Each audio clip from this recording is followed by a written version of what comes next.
Merci. Je dois au devoir quand même de vous dire que, compte tenu des exigences de l'heure et compte tenu aussi des mutations profondes qui ont opéré l'économie sénégalaise depuis les indépendances jusqu'à nos jours, aujourd'hui on est en face d'un constat d'échec caractérisé par un système qui a traversé beaucoup d'alternances qui se sont succédées. Et par conséquent, ce que je peux dire, c'est que les alternances se sont abîmées et maintenant il faut une alternative. C'est dans ce sens que j'appelle Idrissa Seck, le président Idrissa Seck, j'appelle Karim Wade, j'appelle Malick Gakou et les autres candidats à venir se joindre à moi pour booster ma candidature, afin qu'il y ait une réelle alternative au Sénégal. Et parce que je pense sincèrement que les alternances se sont abîmées. Maintenant, il faut une alternative et j'incarne cette alternative. Mais écoutez, il nous faut quand même une concertation en amont de toute la classe politique. Mais aussi, il faut sortir des appareils politiques.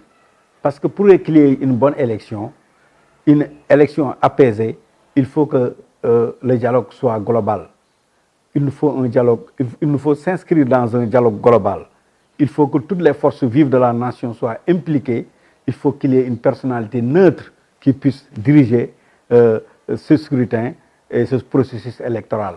Et c'est là où on attend aujourd'hui le président Macky Sall, qui est le seul actuellement qui peut aider le Sénégal à organiser une élection qui puisse faire aller notre démocratie de l'avant. Parce qu'on n'a pas le droit de reculer, on n'a plus le droit d'échouer. Parce qu'il y a des acquis démocratiques qui sont là et je pense qu'il doit contribuer à élargir ces acquis. Voilà ce que j'attends vraiment de ces élections. Moi, je pense que, comme souvent on a tendance à le dire, et à juste titre, que la banlieue, c'est le cœur du Sénégal. La banlieue, en quelque sorte, synthétise l'économie sénégalaise, synthétise la nation sénégalaise. Et pour cela, je pense que nous devons accentuer, mettre l'accent au-delà des infrastructures comme l'arène nationale, qui est porteur de valeur et de croissance, quand même, il faut le reconnaître, parce que tout peuple a besoin d'infrastructures majeures, et surtout une infrastructure sportive de cette dimension. Il faut quand même dire que cette infrastructure peut contribuer à améliorer, à faire progresser, à développer la banlieue. Maintenant, pour cela, il faut des mesures d'accompagnement telles que faire de telle sorte que la jeunesse soit formée et informée, qu'il y ait des qualifications, leurs qualifications professionnelles, mais ensuite, au niveau de la santé, qu'on prenne en charge les populations au niveau de la santé, mais surtout aussi combattre l'insécurité galopante.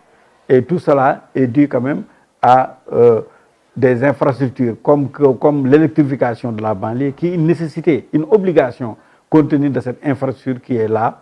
Et pour finir, ce que j'ai aussi à dire et à lancer aux autorités qui sont en place, c'est-à-dire que les inondations toujours ont été là, au rendez-vous chaque hivernage.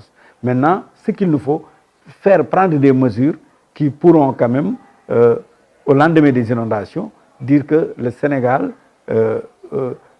maintenant met les inondations dans l'oubliette. Voilà ce que j'attends comme solution pour faire développer le Sénégal au niveau même en partant de la banlieue. Mon dernier mot, c'est quand même de remercier les Sénégalais et aussi dire que le Sénégal ne doit pas être une contrainte, mais une chance pour chaque Sénégalais. Voilà ce qui motive ma candidature pour ces élections de 2019. Je vous remercie, je remercie tous les Sénégalais.